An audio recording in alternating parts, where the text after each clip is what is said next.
Escuchamos de nuestros papás, escuchamos de muchos amigos, el que aquí en este lugar existía un club alemán, que habían fiestas, que habían una serie de cosas, y en este terreno en el que estamos, gracias al esfuerzo de muchos cobaneros, pues se estableció Sociedad de Beneficencia, que es lo que tenemos el día de hoy. Pero esto no nos lo contaron en la escuela, esto no hay una biblioteca donde ir a hacer consulta, no, lamentablemente en Cobán y en las Verapaces no tenemos nada para poder ir a quitarnos por lo menos la curiosidad de qué fue lo que hubo acá. Pero miren, hace unos años aquí se acercó una señorita y habló con nosotros y nos dijo que si aquí se podía hacer una exposición fotográfica. Nos llamó la atención porque la exposición fotográfica no era solo presentar algunas fotografías, sino que eran unas fotografías que se habían tomado exactamente en el mismo lugar donde se tomaron unas fotografías 50 o 60 años antes. Y eso fue lo que nos llamó la atención, porque se tomó el lugar exacto donde se hizo la fotografía hace 70 años y ahí se tomó la actual. Fue una exposición que tardó creo que 15 días aquí con nosotros. Se fue la chica después de que presentó las fotografías y ahí se quedó con nosotros esto. Pero con el tiempo nos enteramos que estaba sucediendo algo en las redes sociales. Y era que ella había conocido a otra persona con la que hicieron clic para hacer una investigación especial. Y a partir de ese momento, en las redes sociales empezamos a oír una palabra que se llama verapaciando. Y quiero presentarles a Juan Moncada. Hoy no está Inge aquí con nosotros, pero ellos son los dos socios de Verapaciando y le damos el micrófono para que él nos cuente, no qué es Verapaciando. Verapaciando es el medio que hoy tiene todo mundo, porque a través de la internet hoy pueden verlo en cualquier parte del mundo, nuestra historia, y es gracias a ellos. Entonces, cuéntanos algo de historia, Juan. Buenas noches, mucho gusto. También les voy a pedir el favor que apaguemos las luces otra vez, porque, bueno, la presentación está basada en muchas fotografías, entonces creo que necesitamos poder verlas bien en la oscuridad. Bueno, mi nombre es Juan Moncada, junto a Ingui Ceseña fundamos Verapaciando. La primera vez fue una exposición fotográfica que se tuvo acá, allá arriba. Entonces vamos a empezar a ver unos datos curiosos. Así como estaba bien. Gracias.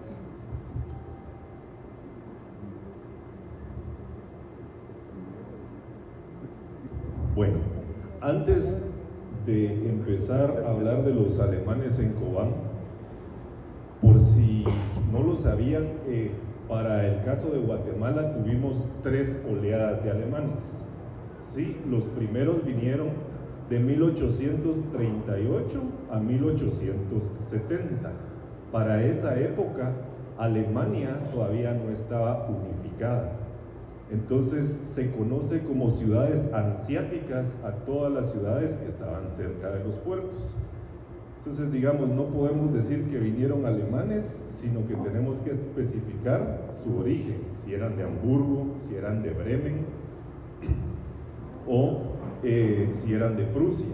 Sí, junto con estos migrantes ansiáticos, en 1838 al 52 viene lo que se conoció como la Compañía Belga de Colonización. Venían italianos, venían suizos, franceses y unos pocos alemanes. Estos ansiáticos o esta Compañía Belga de Colonización se estableció en el puerto de Santo Tomás de Castilla. Vinieron alrededor de 4 barcos. La mayoría de estas personas murieron por el terreno donde les dieron, que eran mucho pantano.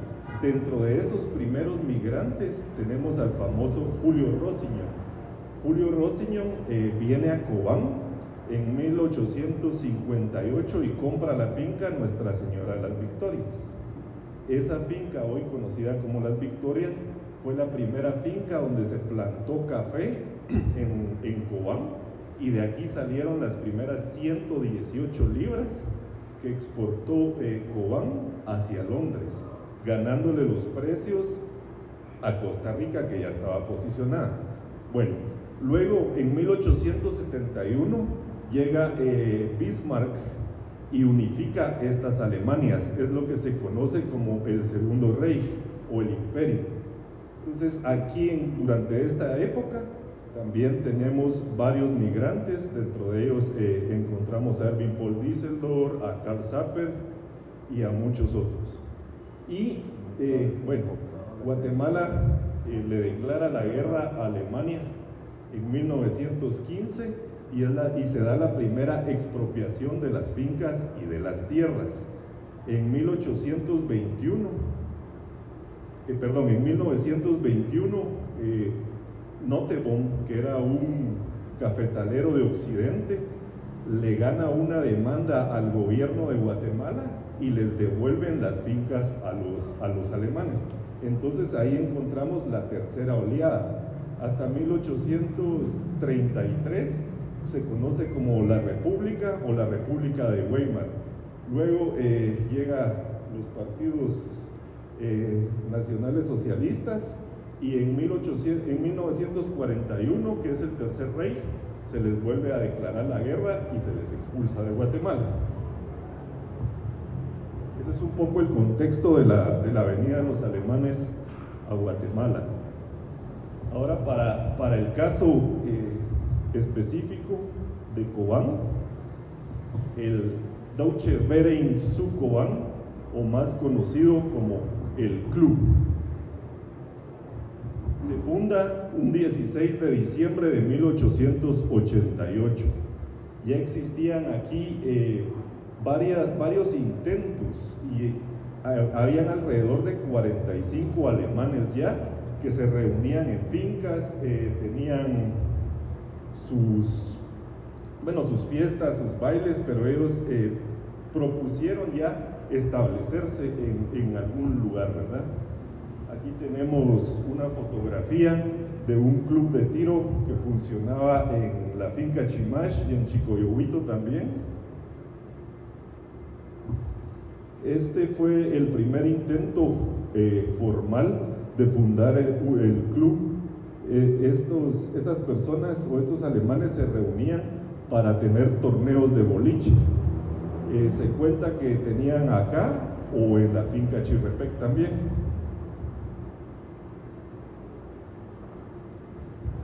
Bueno, fueron 22 alemanes los que fundaron el club alemán, entre ellos Richard Zapper, Teodoro Stanley y Johann Selk. Dentro del primer homenaje que tuvo este lugar fue donado por Teodoro Stanley, Max Hesse y Johann Selk. Los indígenas o los quechís aquí en Cobán le decían al club, ¿sí? Para los que no les habían puesto caras a estas personas, el primero que tenemos es Richard Zapper, el de en medio es Teodoro Stanley y el de mi derecha es Max Hesse. H.R. Düsseldorf fue el primer alemán que vino a Cobán en 1864. H.R. Düsseldorf es el de aquí de la casa Hempstead, el de la finca Chipoc también. Él era el dueño de este lugar donde ahora nos encontramos y fue donado este terreno para construir el club alemán. Acá tenemos una fotografía de 1900,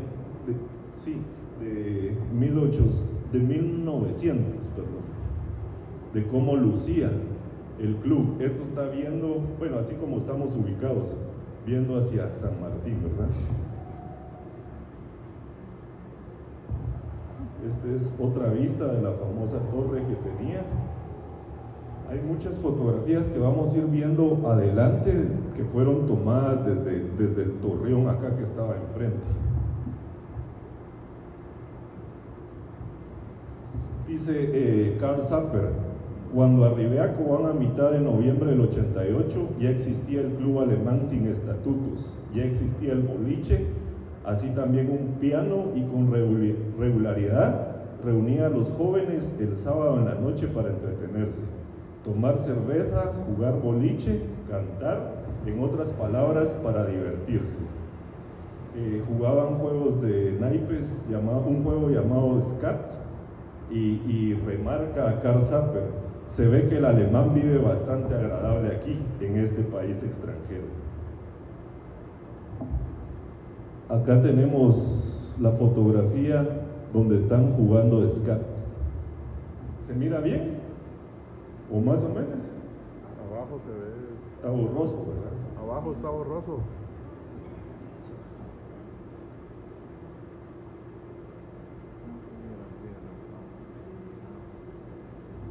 Un poquito mejor.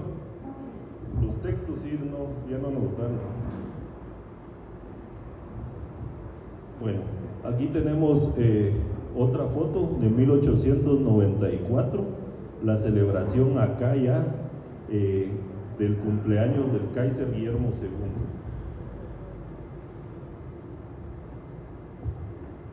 En 1893 se estableció la biblioteca, para la cual los miembros deberían de donar libros. Richard Zapper donó un armario. La biblioteca contenía alrededor de 200 libros, en su mayoría literatura de entretenimiento. Esto nos cuenta Adrián Roche. Y aquí podemos ver parte de la biblioteca que se tenía.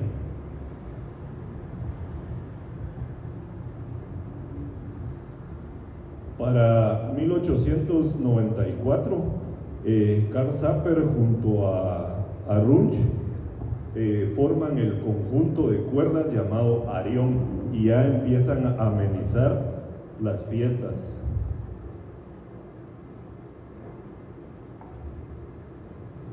Sí, ahí tenemos a Carl Zapper, que fue un famoso geólogo, hermano de Richard Zapper, de los de la finca Chimash.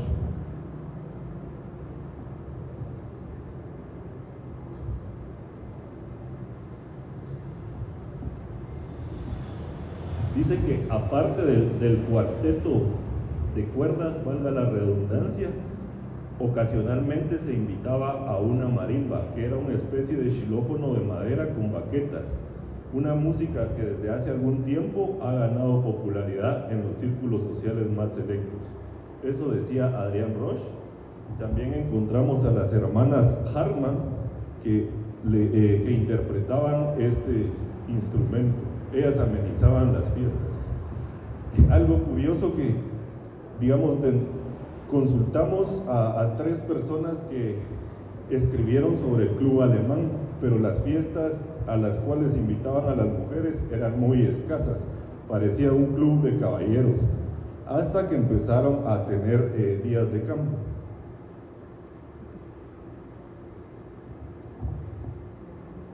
Aquí nos habla Adrián Roche de que se compró un terreno contiguo y luego empezaron a remodelar un sótano con una bóveda de cañón.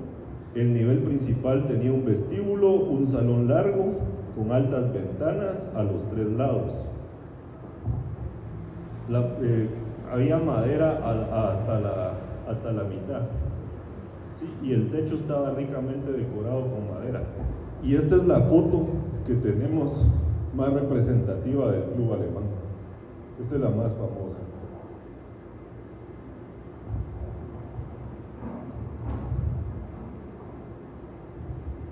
Luego tenemos la vista desde la torre. No sé si ya se ubicaron. Desde ese entonces ya, a ver si puedo señalar acá. Pero si ven por acá, ya funcionaba una especie de guardería infantil, y esta casa ya no existe, era donde está ahora Reservas Militares. En 1901, por algún descontento de algunos miembros del club alemán, se separan y fundan un club alterno que se llamó Germania. En 1910 ya logran unificarse nuevamente, y esta foto es la que tenemos de ese momento, cuando ya se vuelven a unificar los dos clubes y vuelven a ser el club original alemán. Esta foto es en Chicoyohuito, perdón. También lo acompañaron de un día de campo. Y lo curioso de esta foto es que ya vemos mujeres participando, ¿verdad? Ya se hicieron más incluyentes en ese entonces. También dice que contaban con un salón con floretes y sables. También tenían un cuadro de Gambrinus, que es una deidad de la cerveza, y que ya fue introducida la cerveza aquí en el club alemán. Arriba en el salón de la junta directiva tenemos todavía un cuerno y la imagen de Gambrinus. Esto ya es acá los antiguos corredores del club alemán. Estas son más fotos de acá del lugar, del salón. Es a los que tenemos acá en la foto de mi izquierda es a Gustavo Feuch, Federico Schlechau, Carlos Hugo Sarg. Acá tenemos a la familia Tome, aquí en el club alemán también. Aquí encontramos una tarjeta de invitación, es de enero de 1901, para celebrar el cumpleaños del emperador.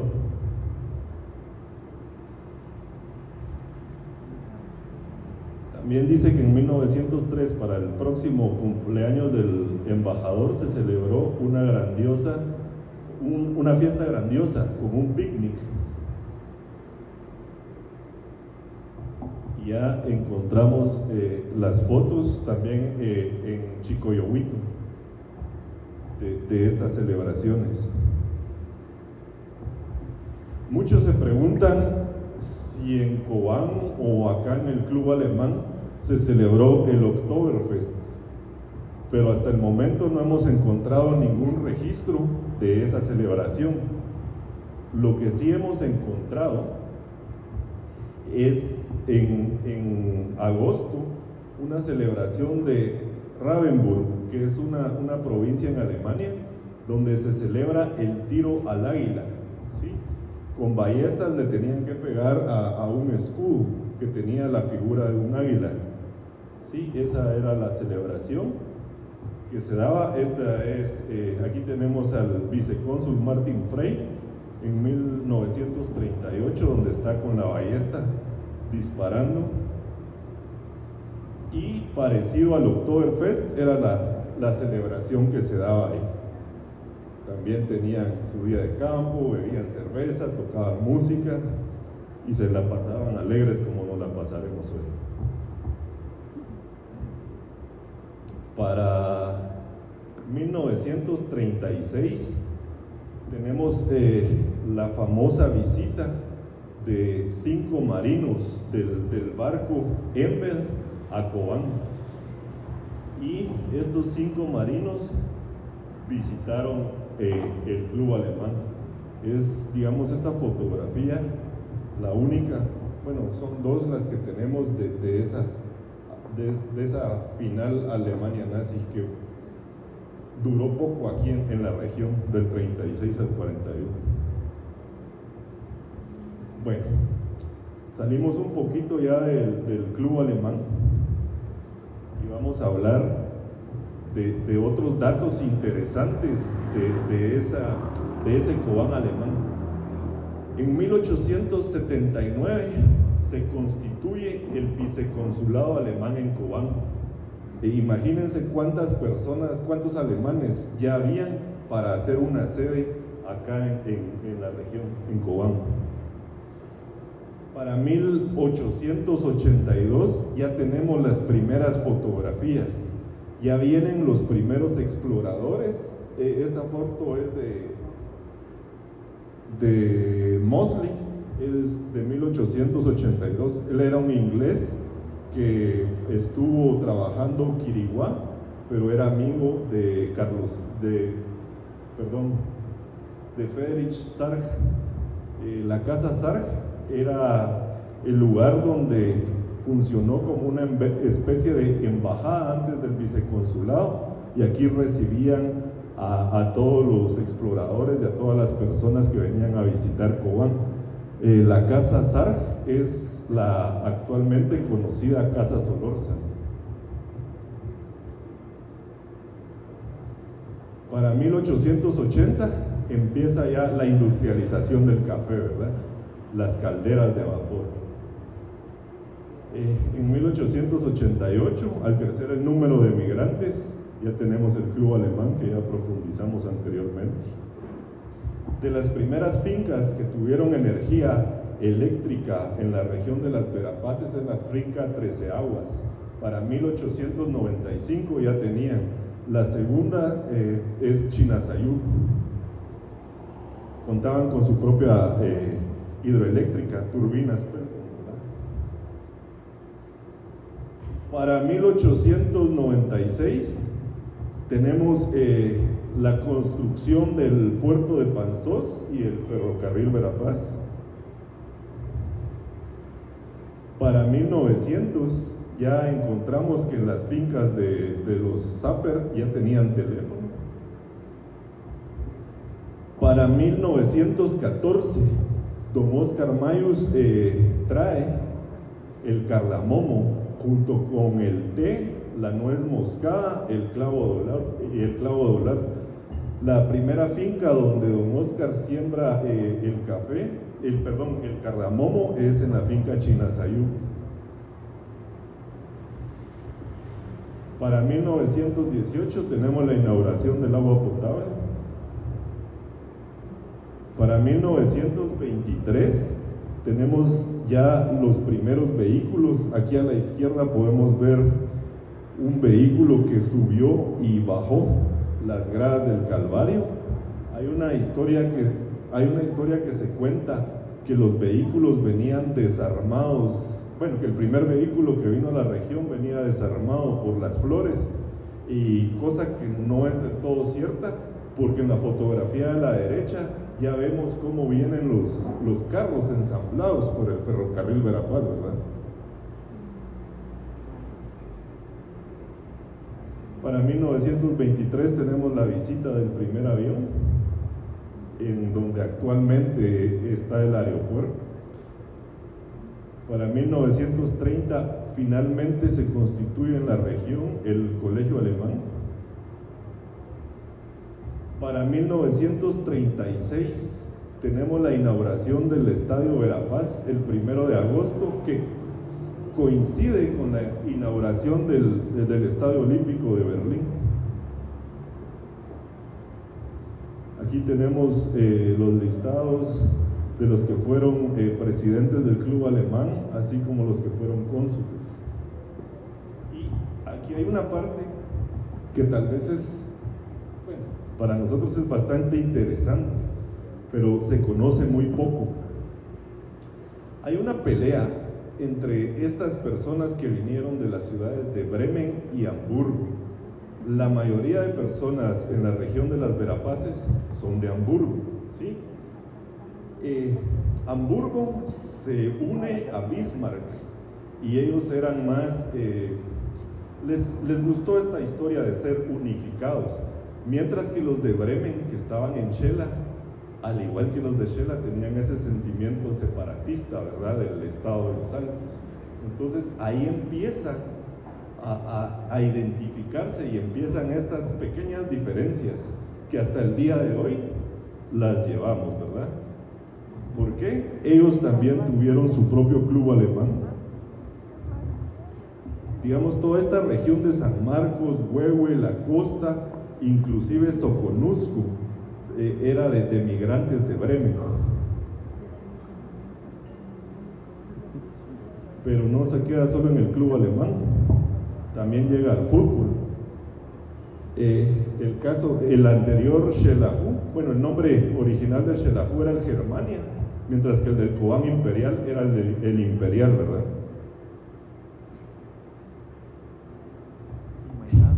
Aquí hay algo también que no valoramos. El ferrocarril de los Altos tiene canción, todos lo conocen en Guatemala, y fue un tren eléctrico que tardó 3 años, de 1930 al 33, mientras que nuestro ferrocarril Verapaz tardó 69 años, de 1896 a 1965. Entonces creo que deberíamos de sentir un poco más orgullosos del ferrocarril Verapaz. Al igual que Cobán, Xela también tuvo su viceconsulado. Aquí me adelanté, pero si ven dónde está el estado de los Altos y esa parte de Soconusco, el puerto de Ocos y Champerico, ellos perdían 2 meses en que llegara su café a Bremen, porque tenían que pasar por el canal de Panamá, mientras que los alemanes que estaban aquí en Alta Verapaz se iban directo Livingston, a veces Nueva York o directamente hacia Hamburgo.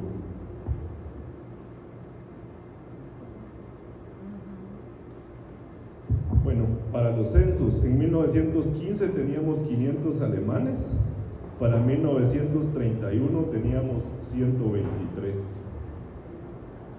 son algunas de las fuentes consultadas. Y ahora sí, les voy a hablar un poquito de Verapaceando. Si quieren pueden encender las luces.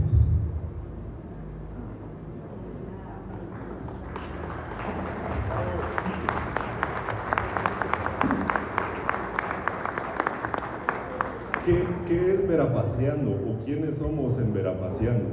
Pues como ya lo vimos, todo sale a partir de la exposición fotográfica que se da acá, y es la unión de 2 palabras de paseo por la Verapaz. Por eso está con S y no con C, porque es Verapaceando. Es un proyecto el cual está integrado por 2 personas, quien soy yo, Juan Moncada, por el orden que está ahí, no por otra cosa, que soy restaurador de las fotografías, y mi compañera Ingui Ceseña, quien es arqueóloga y tiene una maestría en museografía, quien es la que cura todas las fotografías.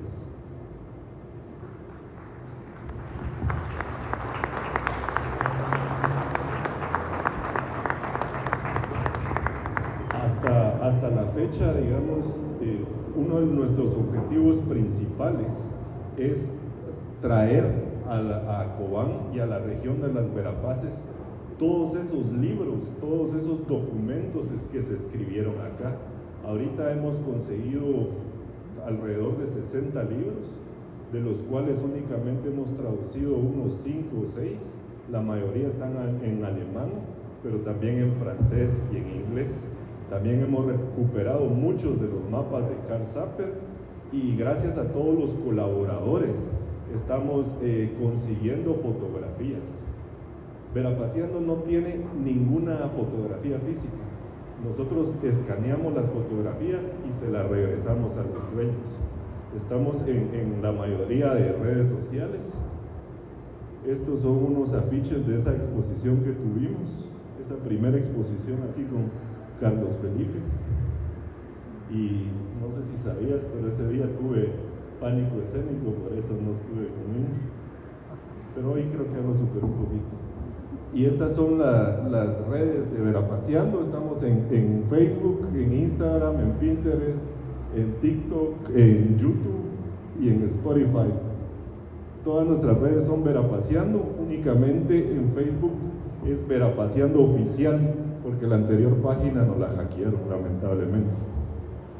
Y por si quieren escanear el código QR para ingresar a la página. Eso es todo. Para mí ha sido un honor y un gusto haberles presentado. No sé si alguien tendrá preguntas.